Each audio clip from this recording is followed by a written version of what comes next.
The air in training hall Gamma smelled of ozone, sweat, and something sharp and musky. It was a predator's smell. Hannah Lee stood just inside the vast doorway, her hands resting lightly at her sides. The hall was a giant gray circle. The lights above were bright and white. Around the edges stood various machines and obstacle courses. But in the center was a wide, padded mat. That was where the action was. 12 figures moved there. They were Vracker cadets. They were much bigger than humans. Their skin was a tough, leathery gray. They had broad shoulders and thick necks. Their hands ended in 4 strong fingers, each tipped with a short, black claw. They did not wear full uniforms today, just simple gray training suits that showed off their powerful bodies. Right now, they were practicing on the composite training dummies. These dummies were tall and made of a tough, rubbery material. A human would need a powerful tool to damage one. The Vracker cadets did not need tools. 1 cadet, the largest of them all, let out a low growl. He was named Torin. He stepped forward and swung his arm in a fast, sideways arc. His claws hit the dummy's middle. They did not just scratch the surface. They dug in deep and ripped downward. Great strips of the tough material peeled away like paper. The dummy shook on its stand. The sound was a terrible tearing noise. "Good!" a voice boomed. Commander Dalen walked around the edge of the mat. He was also Vracker, older, with scars across his brow ridge. His eyes were a pale, watchful yellow. "You see the angle? You do not slap. You commit. You sink in and rip. Your body's power must travel through the point of your claws. This is how you open a hull breach. This is how you open an enemy." Another cadet attacked a different dummy. She used both hands in a fast series of strikes. Chunks of the dummy flew across the mat. The Vracker cadets made these sounds of effort: grunts, huffs, low rumbles. It was the sound of pure, destructive strength. Hannah watched, her face still and calm. She did not look impressed. She did not look scared. She looked like someone watching a simple, everyday task, like watching someone chop wood. She noted their footwork. She saw how their weight shifted forward with each attack. She saw the way their shoulders tensed. She saw the openings it created. Commander Dalen continued his lesson. The goal is a fast, total neutralization. You are predators. You have the tools built into you. You must use them without thought. Against most species, this force, applied to the center of mass, ends the fight. He gestured to the shredded dummies. Strength and decisive violence. These are the first principles. His yellow eyes scanned the room and landed on Hannah. A slight pause hung in the air. The other Vracker cadets followed his gaze. The tearing sounds stopped. The room grew quieter, save for the hum of the air circulators. "Ah, Cadet Lee." Dalen's voice was a bit drier. "The human. You are in the wrong place. The beginner's tactical course is in Hall Beta." Hannah took 2 steps forward. Her movement was quiet and smooth. "No, Commander. I am registered for this elective. Close quarters sentient engagement." A few low chuckles came from the Vracker group.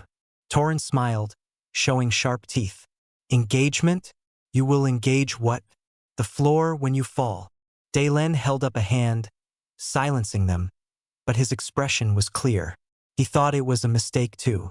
This course is designed for species with natural combat tools, or at least for those who understand the reality of brutal physical conflict. The curriculum is demanding. "I understand," Hannah said. Her voice was soft but clear. It did not waver. Dalen studied her. She was slender even for a human. She wore the same standard cadet fitness suit, but it looked loose on her. She seemed like a strong wind might knock her over. He shrugged, a movement that made the muscles in his shoulders bunch. "Very well. Your file says you have some tactical simulation scores, but the simulators are not the mat. Pain is not a simulation." He walked over to an equipment locker on the wall and opened it. Inside were various training weapons. He pulled out a device. It was about the length of her forearm. It was a solid gray cylinder with a textured grip and a black button near the top. "This," Dalen said, walking back and holding it up, is a standard issue Type 3 kinetic dampener baton. Non-lethal. It stores a small charge. When you strike a target with force and press the button, it releases the charge. It disrupts the nervous system, causes pain, disorientation, muscle lock. It is for stunning, for controlling a crowd. It is not for killing. He tossed it to her underhand. Hannah's hand snapped up and caught it easily. She did not fumble. The baton felt cool and heavy in her grip. She rotated her wrist, feeling its balance. It was poorly balanced for her. The weight was all in the front. You will train with this today, Dalen announced. The principle remains the same as for your classmates. Disable your opponent. But your tool is different. It requires you to get close. It requires you to land a solid, forceful strike to a major muscle group or the torso to deliver the charge effectively. He gestured to the torn dummies. You see what you are up against. Your tool cannot cut, cannot crush bone. It must be used with perfect timing and significant power. Torin laughed again, a rougher sound. You hear that, little one? You have to hit me, very, very hard, with your little tickle stick. He flexed a hand, his black claws glinting under the lights. I cannot wait to feel it. The other Vracker cadets grinned. They saw a joke. A small, soft human with a tool that could not hurt them, in a class about tearing things apart. Hannah looked from the baton in her hand to Torin. Her expression did not change. There was no anger, no annoyance. She simply looked at him, as if measuring the distance between them. Commander Dalen clapped his hands. Enough. Lee, you will observe for now. The first drill is attack sequencing on multiple targets. Watch how we flow from one movement to the next. Power is useless if you are off balance. The Vracker cadets turned back to their dummies. The sounds of tearing and grunting filled the hall again. Hannah stepped back to the edge of the mat. She held the baton loosely. She did not just watch their attacks. She watched their feet. She watched how after a big strike, Torin's back foot would drag slightly. She saw how another cadet, after a double-handed slash, would be wide open on her left side for a full second. She saw the rhythm of their violence. It was a simple rhythm.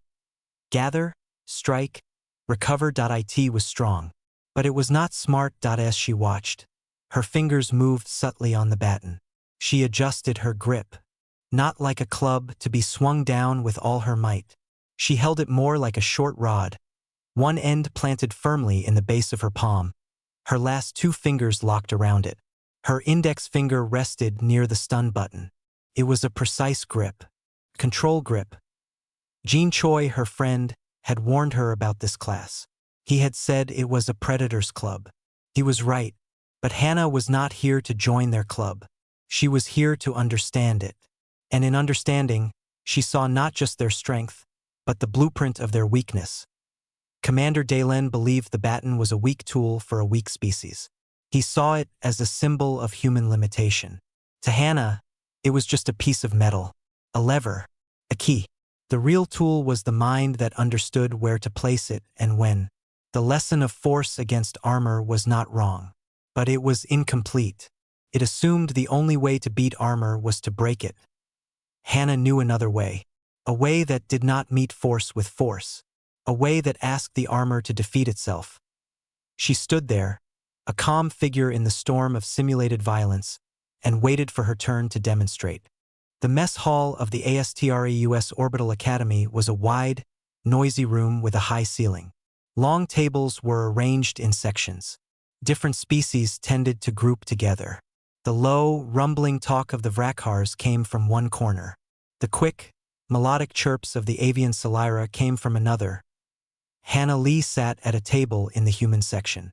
In front of her was a simple meal: rice, steamed vegetables, and a piece of fish. She ate slowly and with focus. She did not look up at the noise or the strange sights. She was an island of calm. Jean Choi slid into the seat across from her. He carried his own tray. He was a tall boy with a worried look that seemed permanent. He put his tray down but did not start eating. He just looked at Hannah. "You did not come to the simulation lab," Jean said. "I had the close quarters engagement class," Hannah replied, picking up a piece of fish with her chopsticks. I heard. Jean leaned forward, his voice dropping. Hannah, why? That class is for them. It's about claw technique and crushing strength. Commander Dalen is old school. He thinks if you don't have natural weapons, you are just a talking target. Hannah took a bite and chewed. It is a required elective for tactical operations. There are other electives. Logistics analysis. Diplomatic de escalación. I am taking galactic navigation. No one gets hurt in galactic navigation. I am not planning to get hurt, Hannah said. Her voice was quiet. That's not the point. Jean pushed his glasses up his nose. He was always doing that.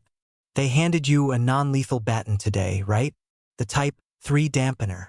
Hannah nodded. It's a joke, Jean said, his frustration showing. Its charge is calibrated for basic humanoid physiology. For Vracker dermal density, their nervous system is different. It might give them a headache, a twitch. It will not neutralize anything bigger than a house pet. They are setting you up to fail. They want you to quit. Hannah put her chopsticks down neatly. She looked at Jean. Her eyes were dark and steady. Jean, what is the purpose of the baton? To stun. To cause pain and stop someone. How does it do that? It releases a targeted kinetic pulse charge. It overloads the local nerve endings, causes involuntary muscle contraction and disorientation. Jean knew the technical specs for almost everything. Correct, Hannah said. And to do that, the manual says you must strike with sufficient force to trigger the inertial sensor, then press the button to release the charge. A direct, powerful strike to a major muscle group or the torso, right? And to get a powerful strike on a Vracker, you'd need a running start and maybe a hammer. You don't have that. They have claws. It's not fair. It's a predator's game. Hannah almost smiled. It was a very small movement at the corner of her mouth. You are thinking like Commander Dalen. You see only the first layer. Force against armor. A knife against a shell. Jean blinked. What other layer is there? Physics is physics, Hannah. Stronger force wins. Physics is physics, she agreed. She picked up her water glass. Watch. She held the glass in her hand. If I try to crush this glass with my hand, squeezing as hard as I can, what happens? Probably nothing. You might cut yourself. Correct. Force against its structure. I lose. She held the glass out over the table. But what if I tap it? She flicked the rim of the glass with her fingernail. A clear, ringing sound echoed. I am not using force. I am using precision. I am finding the frequency that makes the glass sing. She paused. Now, what is the strongest part of this glass? Jean thought. The bottom? It's the thickest. Hannah shook her head. She turned the glass upside down. No. The strongest part is its structure. The curve. The way the shape spreads pressure. She placed the glass right side up again. But every structure has a weakness. Not where it is thinnest, but where it is rigid. Where it cannot flex. She pointed to the stem of the glass. Here. A specific twist, a specific angle of pressure, and the whole structure fails. Not with a crush, but with a snap. Jean was silent, staring at the glass. The Vrakkars are like this, Hannah said, her voice low. Commander Dalen sees their armor, their claws, their strength. He teaches them to be harder, sharper. He teaches them to be the hammer. But a door does not resist its hinge. A bone does not resist the twist applied to its joint. She picked up her chopstick again, holding it not to eat, but like a short baton. They see a weapon that must deliver force. I see a lever, a key. The baton is not for bludgeoning. It is for applying the correct vector. The right pressure in the exact right place at the exact right time. Their strength becomes their weakness. Their momentum becomes my tool. Jean slowly leaned back in his chair. He understood computers, equations, star charts. This was different. This was a kind of math he had never studied. So you're not going to hit them hard. I am going to touch them, Hannah said. In the place where a touch is enough. But their nerves, their pressure points, they're alien, Hannah. Our maps don't apply. Biology is not alien, she said simply. It is logic. A joint bends one way, not another. A nerve cluster serves a muscle. A creature that stands on two legs, that swings its arms, that relies on forward momentum. Its design has rules. I have watched them. I have seen their rules. Gene finally picked up his own fork. He played with his food. Torin was laughing at you. They all were. Hannah resumed eating. Laughter is a reaction. It is not a strategy. You're not angry. Anger is a waste of energy. It makes you tense. It makes you stupid. It makes you predictable. She took a sip of water. They expect the little human to be angry or scared. They expect a weak, wild swing. I will give them calm. I will give them precision. Gene was quiet for a long time. The sounds of the mess hall swirled around them. Finally, he spoke. My great-grandfather used to talk about a kind of fighting. From Korea. He called it hapkido. He said it was about using the other person's force against them. About redirection. He said it was the art of the water wheel. Hannah nodded. Water is soft. It yields. But it can wear down a mountain. And in a narrow channel, with enough focus, water can cut through steel. She finished her meal and placed her chopsticks neatly on the tray. They handed me a non-lethal baton. They think it is a toothpick. But a toothpick, placed correctly, can collapse a fortress gate. She stood up, picking up her tray. Do not worry, Gene. This is not a fight about strength. It is a lesson about levers. Hannah walked away to return her tray. Gene sat, not eating, thinking about glass and water, and the rigid, predictable structure of pride. He was still afraid for his friend. But for the first time, he was also a little afraid for the Vracker cadets. They had no idea what was coming. They were preparing for a brawl. Hannah was preparing for surgery. The next session in Training Hall Gamma had a different feeling. The air was still sharp with the predator's smell. But now there was a new tension, a sense of waiting. The Vracker cadets stood on one side of the central mat, talking in low rumbles. Their eyes kept drifting to the small human figure who stood alone on the other side. Hannah Lee wore the same standard fitness suit. She stood with her feet apart, not wide, but balanced.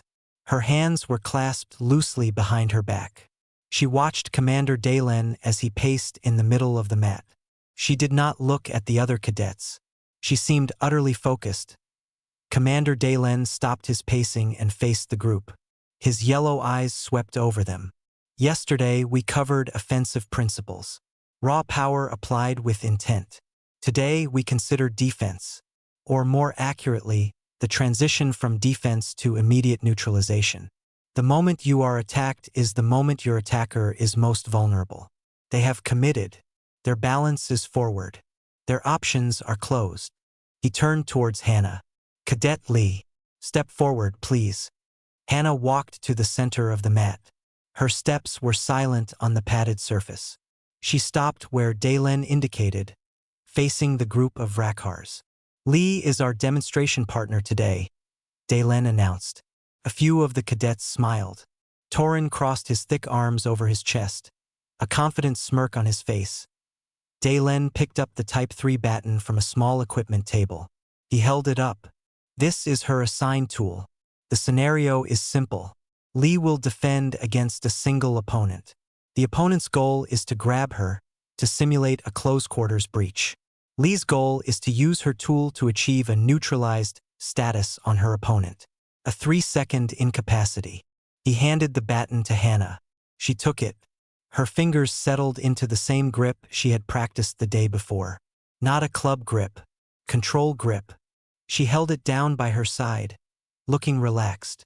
The lesson, Dalen continued, speaking to the Vrakkars, is to observe the limitations of non-lethal tools against a determined, physically superior foe. It will show the importance of never allowing such a foe to close distance. It is a lesson in tactical withdrawal for species without natural weapons. He was spelling it out. This was not meant to be a fair fight. It was meant to be a lesson in human weakness, a demonstration of why they needed to stay far away and use guns. Who wishes to be the opponent? Dalen asked, looking at his cadets. I will. Torin stepped forward immediately. He cracked his knuckles, the sound like small pops. He stepped onto the mat, looming over Hannah. He was more than twice her width and a full head taller. His shadow fell across her. "Do not worry, little human. I will be gentle. At first." The other Vrakhars chuckled. They spread out in a loose half-circle around the edge of the mat to watch. Their expressions were eager, amused. Daylen stood back, near the equipment table. "Remember, Cadet Torin. A grab only. Simulate a restraint. Lee, you may begin when you are ready. The exercise is live." Torin settled into a slight crouch. It was not a formal fighting stance. It was the posture of someone about to pounce on something small. He flexed his clawed hands open and closed. His eyes were fixed on Hannah, glowing with amusement. Hannah did not get into a dramatic stance. She simply turned her body slightly sideways, presenting a smaller target. Her right foot slid back a half step. She raised the baton, not high to strike, but holding it almost like a short candle in front of her chest. Her left hand open and palm out near her stomach. She took a slow, deep breath and let it out. Her shoulders, which were never tense, seemed to soften even more. The hall went quiet. Torin waited for a moment, expecting her to move first, to make a nervous little attack. She did not move. She was like a stone in a stream. He grew impatient. With a sudden explosive grunt, he lunged. It was fast for his size. His left arm shot out. His big clawed hand aimed to simply wrap around her right arm and grab the baton away. It was a simple, direct, powerful move. It relied entirely on speed and strength. Hannah moved. She did not jump back. She did not try to block the grabbing hand with the baton. That would have been a contest of strength she would lose instantly. Instead, she slid her front foot back. It was a smooth, gliding step like a dancer. At the same time, she turned her waist to the right. Her whole body spiraled away from the center line of his attack. Torin's claw passed through empty air, right where her arm had been a split second before. The force of his lunge carried his mass forward, onto his front foot. He was now overextended, unbalanced by his own power. Hannah's movement had not been a retreat. It was a reposition.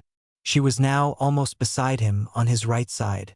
Her eyes were on his legs, his posture. As his weight committed forward, his right leg was straight, braced.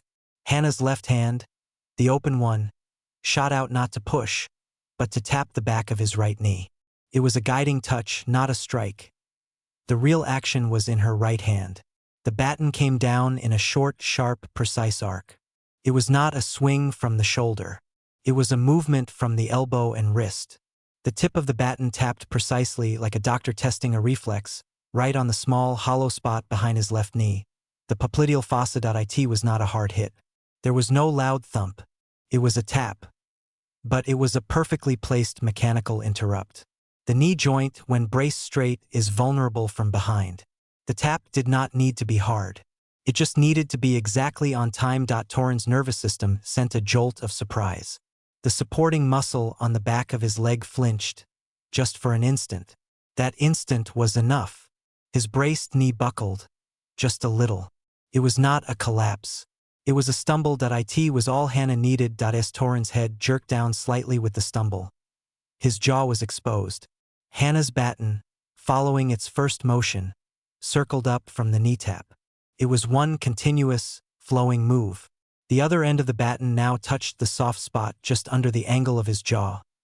Her thumb found the button. Click hum. A low, crisp sound. The baton vibrated slightly in her hand. The effect was not dramatic. Torin did not scream or fly backwards. He froze. His eyes, wide with shock, lost focus. The targeted charge went to work not on his tough skin, but on the dense cluster of nerves and the vestibular system near his ear. It was a disorienting jolt, like the world suddenly tilting.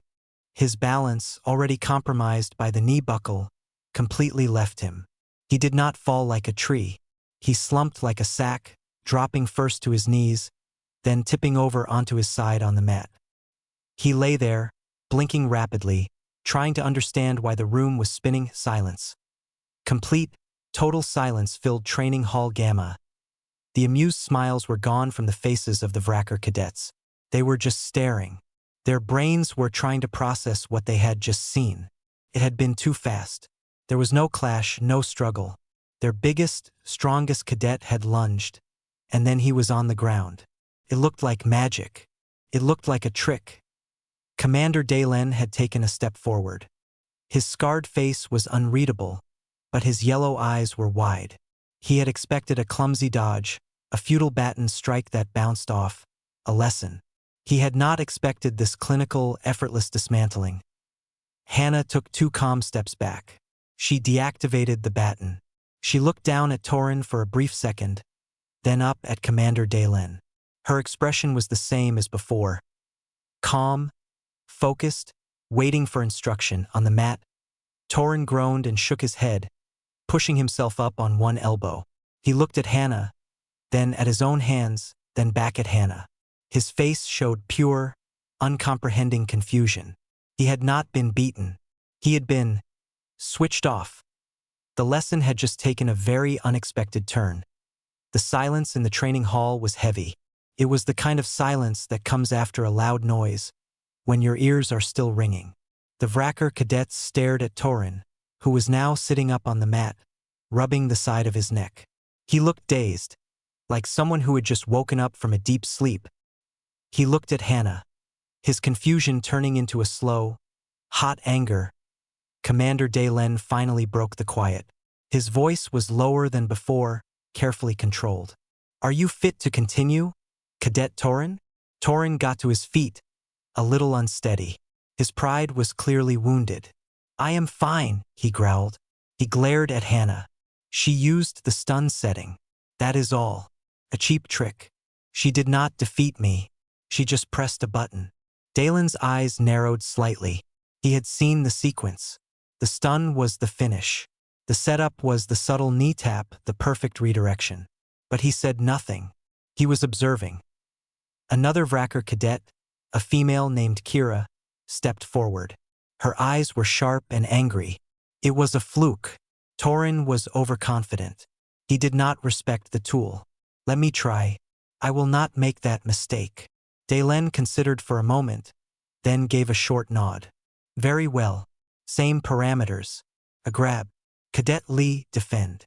Hannah had not moved from her spot. She still held the Baton in that same easy grip. She gave a small nod to Kira. Her breathing was even. Kira did not lunge. She was more cautious. She stepped forward, her body low and balanced. Her clawed hands held up, ready to grab or deflect. She approached Hannah slowly, cutting off the angles. Hannah waited. She turned gently, keeping her body angled, her feet ready to slide. She was a rock in a stream, letting the current move around her. Kira saw an opening. She feinted with her left hand, then quickly shot her right hand out to grab Hannah's wrist holding the Baton. It was a smarter move. Disarm first. Hannah's response was fluid. She did not pull her wrist back. Instead, she rotated it inward, turning the Baton in a small, tight circle. Kira's grasping claws closed on empty air, just brushing the spinning Baton. The motion pulled Kira slightly off-center. In that instant, Hannah stepped forward, not away. It was the last thing Kira expected. Hannah moved inside Kira's guard. Close. Hannah's left arm came up under Kira's extended right arm. It was not a block. It was a guide lifting Kira's arm higher. At the same time, the end of Hannah's Baton found its target. She pressed it firmly into a specific spot just above Kira's collarbone, where a major nerve bundle ran close to the surface, the supraclavicular nerve. Click hum. The sound was soft in the quiet hall. The effect was immediate and dramatic. Kira's entire right side seemed to short-circuit. Her arm jerked and went limp. A gasp escaped her lips, more from surprise than pain. Her legs wobbled. She did not fall, but she stumbled back 2 steps, clutching her numb shoulder, her face a mask of shock. "Neutralized," Hannah said quietly. She had already stepped back, Baton ready but down. Kira stood there, flexing her fingers, feeling the strange tingling in her arm. She had been neutralized not by power, but by information. Hannah had known a spot she shouldn't have known. The mood in the room shifted again. The first time could be luck. The second time was a pattern. The low rumbles from the Vracker cadets were no longer amused. They were confused, agitated. A male cadet named Roke snarled. Enough of this. She is targeting nerves. It is a dishonorable tactic. War is not about honor, Cadet Roke, Dalen said sharply, but his eyes were fixed on Hannah. It is about effectiveness. Continue the demonstration. Two Cadets, Roke and another named Ben, exchanged a look. Without waiting for a direct order, they both stepped onto the mat. You want a real test? Roke said, his voice a challenge. Defend against two. Commander Dalen opened his mouth, perhaps to stop them, but then he closed it. He wanted to see. He needed to see. Hannah's posture changed, but only slightly. She widened her stance just a little, lowering her center of gravity. She held the baton in front of her, now in a two-handed grip, but it still wasn't a fighting stance. It was a ready stance. Roke and Ben came at her from two sides, trying to flank her. Roke rushed from her left, Ben from her right front. Hannah did not let them surround her. She moved towards Ben, the one on her right, closing the distance before he was ready. He swung a backhand claw to knock the baton aside. Hannah dropped her left shoulder, letting the swing pass over her. As Ben's arm extended, she brought the baton down in a short chop onto the back of his forearm, right on the ulnar nerve. Click hum. Ben yelped, his whole hand splaying open, claws useless. He staggered back, shaking his arm as if it were on fire. But Roke was already behind her, his arms wrapping around her in a bear hug from the back, pinning her arms to her sides. He lifted her off the ground. Got you, he grunted in triumph. The other Vrakkars let out a collective breath. This was it. This was how it should end. Strength wins. Hannah, her feet dangling, did not struggle wildly. She went limp for a split second, making herself heavier. Then, she tucked her chin and slammed the back of her head up into Roke's face. It wasn't a powerful blow. She didn't have the leverage, but it was a sharp, surprising impact on his nose ridge. Roke grunted in surprise and pain, his grip loosening just a fraction. It was enough. Hannah dropped her weight suddenly, slipping down slightly in his grip. She brought one foot up and stomped hard on the top of Roke's foot. At the same moment, she twisted her upper body, driving the tip of the baton straight back into his side, aiming for the intercostal muscles between his lower ribs. Click hum. Roke's breath exploded out of him in a pained wheeze. The hug became a desperate clutch as a muscle spasm locked his diaphragm. He dropped to one knee, releasing her, gasping for air that wouldn't come. Hannah stepped clear, smooth and calm. Ben was still shaking his numb arm. Roke was on the ground, fighting for breath. Two attackers, two nerve clusters, two neutralized cadets. The hall was dead silent once more, but this silence was electric. It was filled with disbelief and a dawning, uncomfortable respect. This was not a trick. This was a method. The remaining 8 Vracker cadets were no longer smiling. They were staring at Hannah as if seeing her for the first time. They saw a small human girl, but they also saw the cool, calculating eyes. They saw the baton that seemed to find the exact weakest point in their formidable bodies. Commander Dalen stood very still. His tactical mind was racing, replaying the moves. There was no wasted motion, no anger. It was like watching a master mechanic disable complex machines with a few precise taps. He had come to teach a lesson about limitations. Instead, he was witnessing a masterclass in efficiency. He looked at the 9 cadets still standing. 8 who were ready, and Torin, who was now standing at the edge of the group, his anger burning hot and bright. Dalen knew what was about to happen. The pride of a predator species could only take so much. He did not stop it. The lesson was no longer his to give. It was Hannah's, and it was just getting started. The electric silence broke. It shattered into a low, angry growl that seemed to come from all the Vracker cadets at once. Their pride was a physical thing in the room, and it had been cut. The sight of 3 of their own, big, strong Torin, clever Kira, and then 2 at once, on the mat, disabled by a human with a toy, was too much. It was no longer an exercise. It was a challenge to their very nature. Commander Dalen took a sharp step forward, his hand raised. "Hold your positions." His voice was a command, but it landed on deaf ears. The pack mentality had taken over. The remaining 8 cadets, including a furious Tauren, were moving onto the mat with one purpose: overwhelm the threat. Hannah saw it happen. She did not panic. Her mind, cool and clear, processed the new data. 1 opponent had been a lesson. 2 had been a test. 8 was a storm. She could not control all of them. She could not meet force with force. So she would control the space. She would control the timing. She did not wait for them to surround her. She moved first. She flowed towards the closest cadet, a young male named Jax who was still finding his footing in the loose circle. He saw her coming and braced for an attack, raising his claws. Hannah did not attack him. She used him as a pivot. At the last second, she shifted her weight and slid past his left side. As she passed, the baton flicked out like a serpent's tongue. It did not strike hard. Tapped the back of his knee, the same spot as Tauren.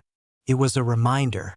A punctuation mark. Jax's leg buckled on instinct, and he stumbled to one knee, more from surprise than injury. But he was out of the fight for a crucial second. The movement had put Hannah on the edge of the group.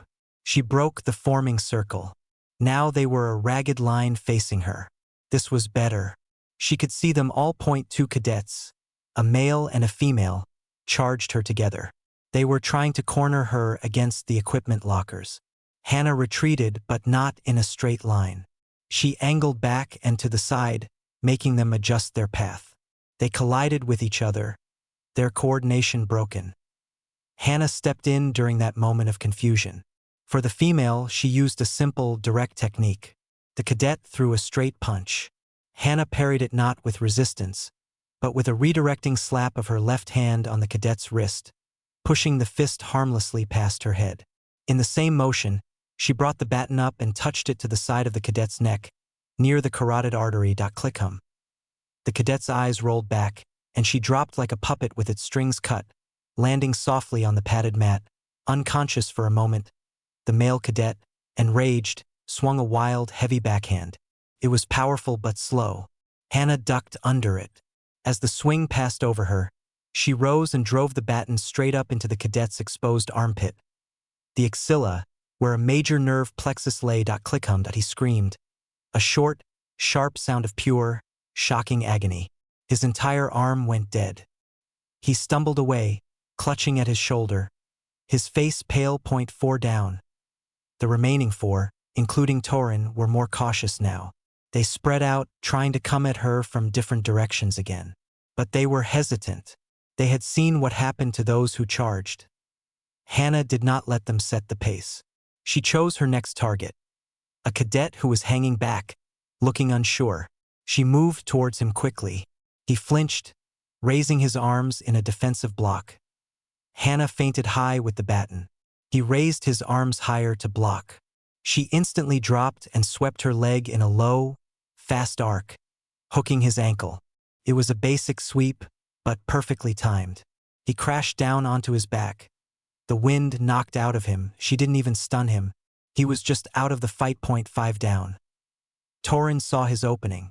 While Hannah was low from the sweep, he roared and came in from her blind side, aiming to tackle her around the waist and crush her into the mat. Hannah felt the movement. She was already rolling from her sweep, coming up to her knees. She couldn't get out of the way in time. So she didn't try as Tauren's arms wrapped around her middle. She let herself be taken down. But she controlled the fall. She turned her body in his grip, so she landed on top of him, not underneath.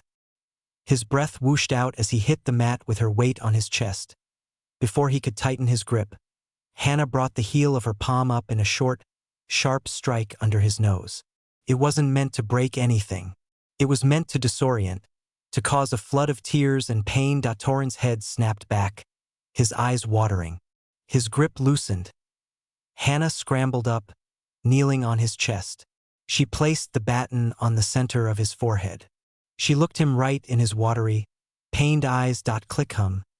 The charge at such close range to the head was decisive. Torin's body went rigid for a second, then completely limp. His eyes closed. He was out 0.6 down. Hannah was on her feet in an instant, Baton ready. She was breathing harder now, but her mind was a crystal-clear pool. 2 left. The 2 remaining cadets, a male and a female, looked at each other.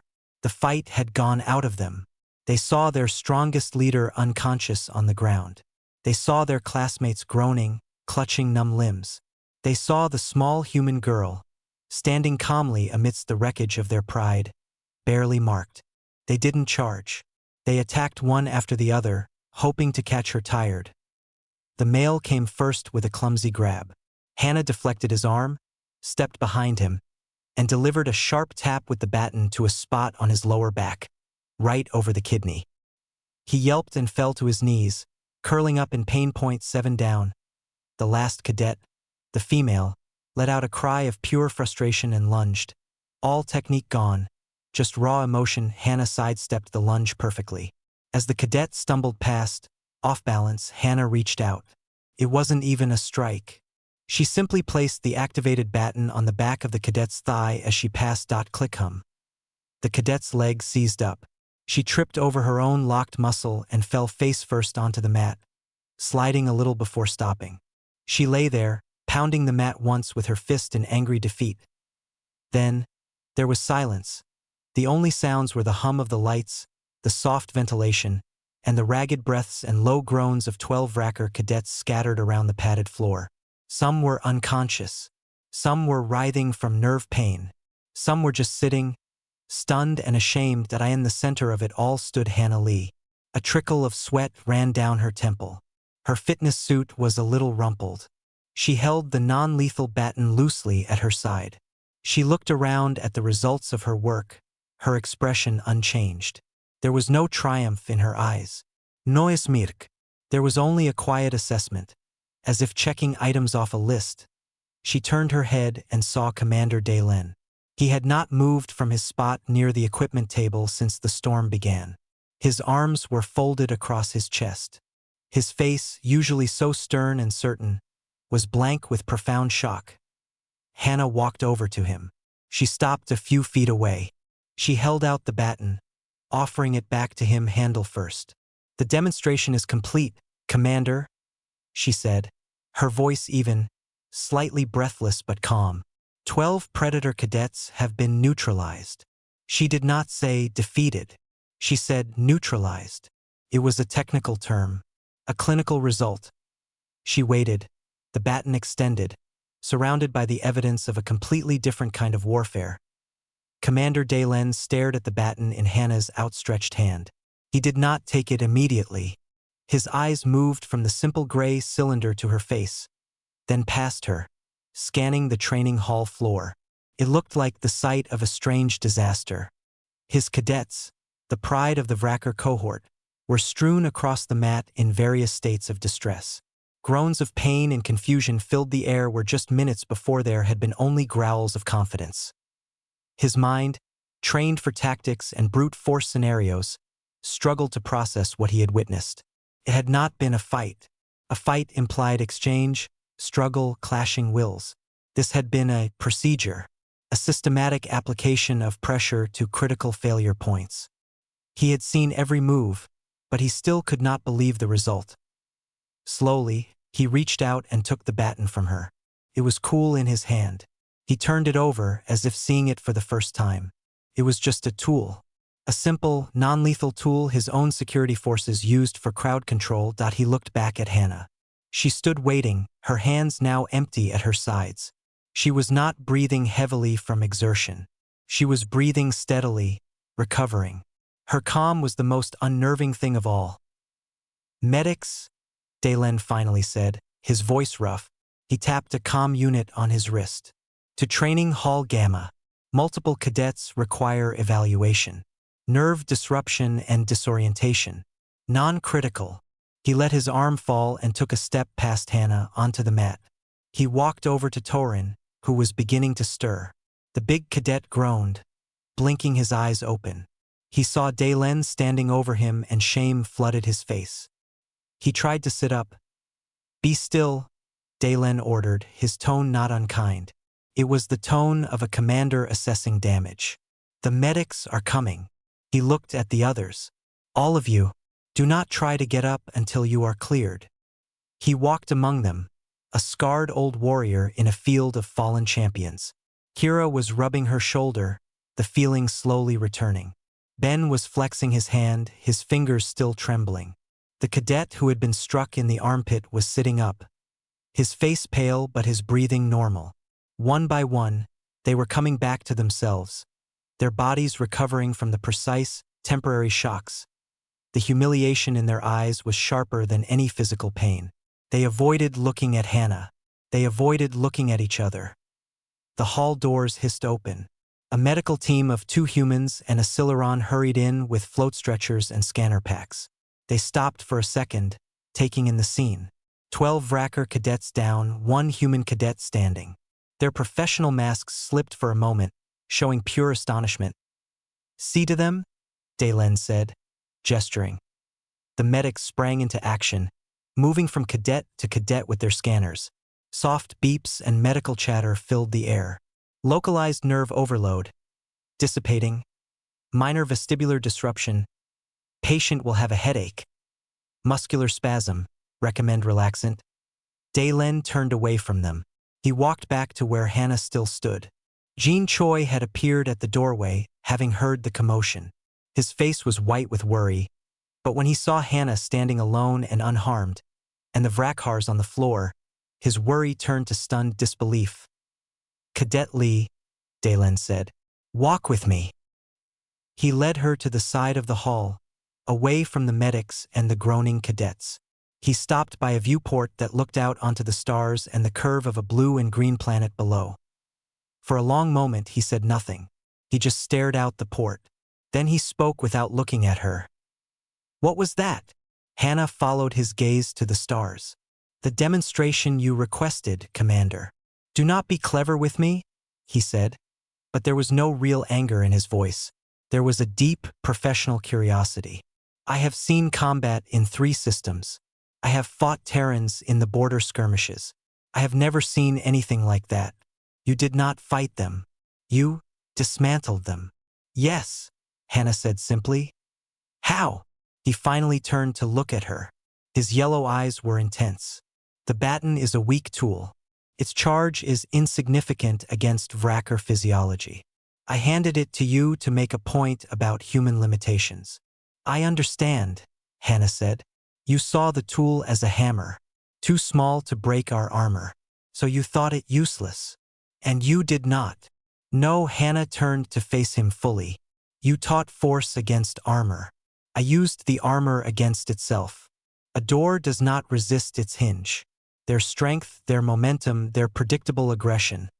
These were the forces I used. The Baton was not the weapon, Commander. It was the lever. It was the key that turned the lock." Dalen's mind raced. He thought of the first move against Torin. The redirection.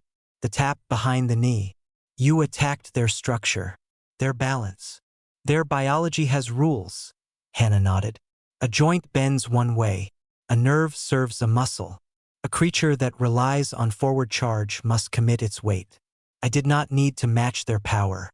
I only needed to guide it, to interrupt it at the correct point. And the nerve strikes? Our anatomy is not human. Our maps are different. The principles are not," Hannah said. "Where there is a joint, there is a cluster of nerves to control it. Where there is a major muscle, there is a point where the signal can be disrupted. I have studied Vracker physiology in the Academy database. I watched your cadets train for hours. I learned where you are rigid." Dalen was silent. He had never considered studying another species not to learn how to shoot them from a distance, but to learn how to touch them. It was a terrifyingly intimate form of warfare. "You were not angry," he observed. "They insulted you. They laughed. You showed no emotion. Anger is a fuel that burns fast and leaves you empty," Hannah said. "It makes you stiff. It makes you stupid." They expected anger or fear. They expected a wild, weak swing. I gave them calm. I gave them precision. Emotion is a luxury in close quarters. Commander Dalen looked back out the viewport. The medical team was helping the last of the cadets to their feet. They were walking or limping towards the door, their heads down. The lesson was over. But it was a different lesson than he had planned. He had wanted to teach about the inevitability of strength. She had taught about the supremacy of applied knowledge. He thought of his own people, their culture of proud, direct confrontation. It had served them well across the stars. But now he saw a crack in that philosophy. He saw a small human girl who could walk through their greatest strength like it was an open door. "This changes things," he said, mostly to himself. He turned back to her, his commander's demeanor settling back over him like a cloak. "Cadet Lee, you will report to my office at 0800 tomorrow.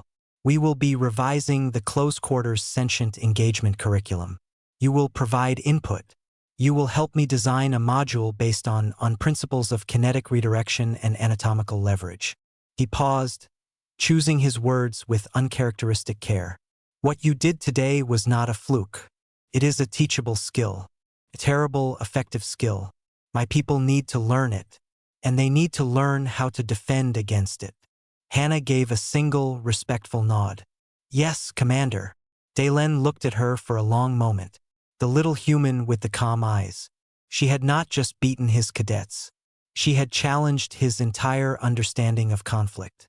In the quiet hum of the training hall, surrounded by the lingering shock of the defeated, he felt the old way of thinking begin to fall apart. A new, sharper, more elegant kind of war had just introduced itself. The news did not travel across the STRUS Academy like a wave. It traveled like a virus. Quiet, insidious, and impossible to contain. By the evening meal, the entire station hummed with a strange new energy. The story was too wild to be true, and too specific to be a lie. A human cadet. A non lethal Baton. 12 Vracker Predator cadets. Whispers followed Hannah Lee as she walked through the corridors. Other human cadets stared, their eyes wide with a mix of awe and disbelief. A group of Siluran diplomats in training chirped excitedly, their feathers ruffling as she passed. Even a few of the more aloof crystalline Geody turned their faceted heads to track her movement. Hannah ignored it all. She moved with the same quiet purpose as always, collecting her meal and finding a quiet spot at the end of a mostly empty table. The usual rumble from the Vracker section of the mess hall was absent. Their tables were empty. They were, according to the whispers, either in the medical bay or licking their wounds in their quarters. Jean Choi found her within minutes. He slid into the seat opposite her, his tray forgotten. He just stared. Hannah picked up her chopsticks and began to eat. "Is it true?" Jean finally whispered, leaning across the table. Hannah nodded, chewing a bite of rice. "All of it, Torin? And then the others? All at once." "It was not all at once," Hannah corrected softly. "It was in sequence. They came in ones and twos. It was manageable." Jean let out a breath that was half a laugh, half a sob. "Manageable. Hannah, they're calling it the Gamma Hall incident. Commander Dalen has closed the hall for a curriculum review. The Vracker flight instructor is reportedly furious. He says it was a dishonorable ambush." Hannah took a sip of water. It was a live demonstration requested by Commander Dalen. There was no ambush. There was only a failure to understand the parameters. Jean shook his head, his mind racing. But how? Even with the nerve strikes, the leverage, they're so much bigger. One grab, one solid hit. "They did not get one solid hit," Hannah said. "They were never given the opportunity. You think of a fight as trading blows. It is not. It is about controlling space, time, and structure. Their first move was always a committed attack. That commitment was their vulnerability. I did not meet the attack. I redirected the energy of the attack back into their own structure." She saw he was struggling to picture it. She put down her chopsticks and picked up her spoon. She held it lightly in her fingers. "Imagine Torin is this spoon," she said, holding it upright. "His power is here in the bowl moving forward." She tapped the bowl of the spoon. "If I am another spoon and I try to stop him head-on, She brought her hand down on the spoon's bowl, stopping it. It requires my strength to match his. I do not have that strength. She reset the spoon. But if I do not meet the bowl? She moved her fingers and lightly tapped the very top of the spoon's handle as the bowl moved forward. The spoon wobbled and tipped over. I use his own forward energy against his balance. The point of contact does not need to be strong. It only needs to be precise. The baton was my fingertip. Their bodies were the spoon. Jean stared at the overturned spoon on the table. The simplicity of it was breathtaking. So you didn't beat them. You tipped them over. And then, Hannah said, while they were figuring out how to stand up, I applied a stun to a key nerve cluster. It was two-part: disruption, then neutralization. At that moment, a shadow fell over their table. They both looked up. Cadet Kira, the Vracker female whose arm Hannah had numbed, stood there. Her posture was stiff, her leathery face unreadable. She held a tray, but her claws were clenched tight around it. Jean tensed. Hannah simply looked up, waiting. Kira did not speak for a long moment.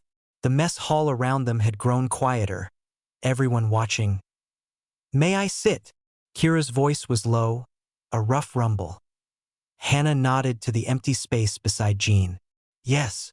Kira sat down heavily. She did not look at her food. She looked at Hannah's hands, the hands that had held the baton.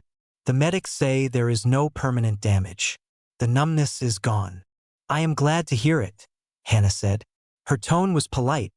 Neutral. Kira's yellow eyes finally rose to meet Hannah's. What you did. It was not fighting. I agree, Hannah said. It was something else. Kira struggled for the word. It was like being disassembled by an engineer. It was cold. Efficiency is often cold, Hannah replied. It is not personal. That is what is most disturbing, Kira said, a blunt honesty in her voice that surprised Jean. There was no hate, no anger. You were like a machine. We were problems to be solved. She shook her head. Torin is humiliated. He may request a transfer. The others are confused. They do not know how to process this. We have been defeated before. In Sims, in sparring. But not like this. This did not feel like a defeat. It felt like a lesson we were too stupid to understand. Hannah was silent, letting the other cadets speak. Kira leaned forward slightly. Commander Dalen has ordered us to attend a new training module. He said you are helping to write it. Is this true? He has asked for my input, Hannah confirmed. Kira nodded slowly, as if a suspicion had been confirmed. Then he believes it can be taught. This a method. The principles can be taught, Hannah said. The physics, the biology, the mindset is harder. Kira finally picked up her own eating tool, a sharp-tined fork. She looked at it, then at Hannah. You saw us as a system with flaws. You studied us. You learned how to take us apart. She paused. Will you teach us how to do it to others? I will teach what Commander Dalen approves, Hannah said carefully. The goal is not to make you assassins. The goal is to widen your understanding of conflict, so you are never as vulnerable as you were today. A strange, grim sound came from Kira. It was almost a laugh. Vulnerable. Yes, we felt invincible. We were blind. She stood up, picking up her full tray. She looked down at Hannah, her expression complex. There was no friendship there, but the hot anger had cooled into something like wary respect. Tomorrow in the new module, do not go easy on us. Hannah met her gaze. I do not know how. Kira gave a single, sharp nod and walked away. Jean let out a long, slow breath. Wow! Hannah resumed eating her now-cold rice. She is intelligent. She will learn quickly. Are you really going to teach them how to do that? Jean asked, his voice full of wonder. I am going to teach them that a door does not resist its hinge, Hannah said simply. What they build with that knowledge is their choice. The future of close-quarters combat on the ASTRA US Academy had shifted on its axis. It was no longer about claws and force. It was about levers and nerves and the calm, terrifying mind that could find the seam in any armor. The story of the Baton and the 12 cadets was not just a story of a fight. It was the first page of a new manual, and Hannah Lee, quiet and precise, had just written the introduction. Commander Dalen's office was not large. It was a functional room with a metal desk, a data screen on the wall, and a single chair for visitors. There were no trophies, only a small, worn model of an old Vracker fighter ship on a shelf. The light was bright and clear. Hannah Lee stood in front of the desk at attention. Commander Dalen sat, not looking at her, but scrolling through a report on his terminal. The silence was not hostile. It was the silence of work. Finally, he turned the screen off and looked at her. His yellow eyes held none of the shock from the day before. They were analytical, assessing. "Your formal report was adequate," he began. "Concise, technical. You listed the neutralized cadets by name and the primary method of disruption. You called it a demonstration of applied biomechanical leverage." "Yes, Commander," Hannah said. "I have spent the night reviewing the Hall's sensor logs," Dalen said. He leaned back in his chair, the material groaning. "I watched the feed 12 times. At half speed. At quarter speed. My first impression was correct. It was not a fight. It was a dissection." He tapped a claw on the desk. "My initial anger was not at you. It was at my own failure. I have been teaching one kind of war. A loud, direct war. I failed to see a quieter, sharper kind of war standing right in front of me. In my class." Hannah said nothing. She waited. "You forced me to see it," he continued. "That is the duty of a good cadet, to challenge assumptions. But you did not just challenge them. You shattered them." He paused. "The Vracker High Command has already contacted me. They have seen a summary. They are concerned." He let the word hang in the air. Concerned, from the Vracker High Command, was a serious thing. They want the technique classified, restricted to Vracker Special Forces only. They see it as a vulnerability that has been exposed. Hannah's expression did not change, but a slight tension entered her posture. Dalen watched her. "I have refused." He let that sit for a moment. "I told them the genie is out of the bottle. One human cadet reasoned it out from public databases and observation. That means others can, too. Secrecy only makes us weaker. It makes us blind. The only defense against this knowledge is to understand it ourselves, and to understand it better than anyone else." He stood up and walked to the small viewport in his office wall, looking out at the stars. "So, we are creating a new course module. It will be called Principles of Anatomical Neutralization. It will be mandatory for all tactical cadets, regardless of species. It will be taught here, on the ASTREUS. He turned back to her. "You will be my assistant instructor. You will help me build the curriculum. You will demonstrate the principles. Your first task is to break down your demonstration from yesterday into teachable components. Not the what, but the how. How did you see the opening? How did you choose the point of contact? How did you control your fear?" Hannah blinked. "My fear, Commander?" "Yes," he said, a flicker of something like respect in his eyes. "The sensor logs show your heart rate. It increased only 15% during the entire engagement. Your breathing remained controlled. That is not normal. That is trained. That is the first principle, is it not? The mind. The calm. That is what we must teach first. Before any lever, any nerve strike. We must teach the calm." Hannah nodded slowly. "Yes, Commander. The tool is useless without the correct mindset." "Exactly." He walked back to his desk. "There will be resistance. From my people who will see this as a prey tactic. From others who will fear it. Your safety will be assured. You will have my authority. But you will also have a target on your back.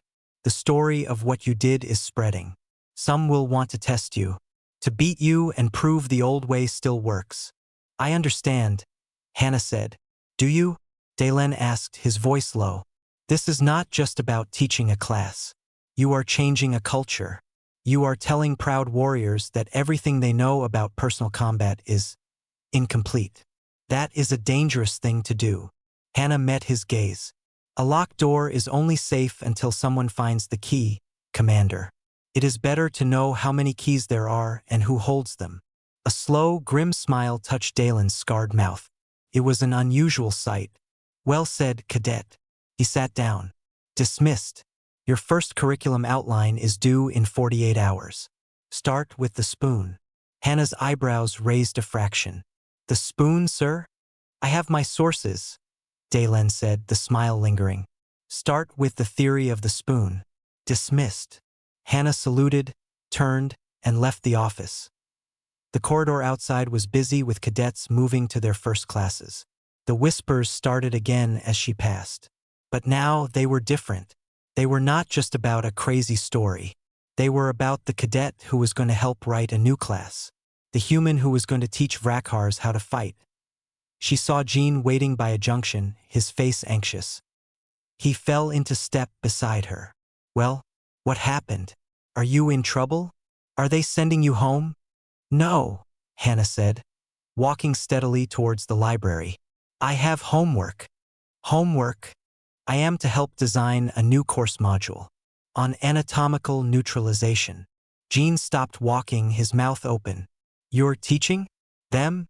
All of them, Hannah said. She looked at her friend. I need your help, Jean. You are good with systems, with structuring information. I know the principles. I need help putting them in an order that can be learned. Jean just stared for a second. Then a huge, disbelieving grin spread across his face. You're serious. You're really going to do it. The door is open, Hannah said simply. It is better to guide people through it than to let them stumble in the dark and break something. As they walked, they passed the open door of a training hall. Inside, a new batch of cadets was practicing. Hannah paused for a moment, watching. She saw a young Vrakhar, much smaller than Torin, trying to mimic a powerful claw strike on a dummy. He was off balance, putting all his strength into his shoulder. She saw the future. She saw that same cadet in a year, learning not just to strike, but to perceive, to see the structure of his opponent, to find the hinge, to use a baton or a claw or even just his hand not as a hammer, but as a KEY.IT was not a softer future. It was a sharper one, more precise, more dangerous, and more alive with possibility. They had handed her a non-lethal baton, expecting a lesson in weakness. She had given them a lesson in a different kind of strength, a human kind of strength, the strength of the mind that observes, understands, and adapts. The story of the 12 Predator cadets was not ending. It was just becoming the introduction to a new chapter in the Book of War. And for the first time in a long time, the chapter was not written solely by the Predators.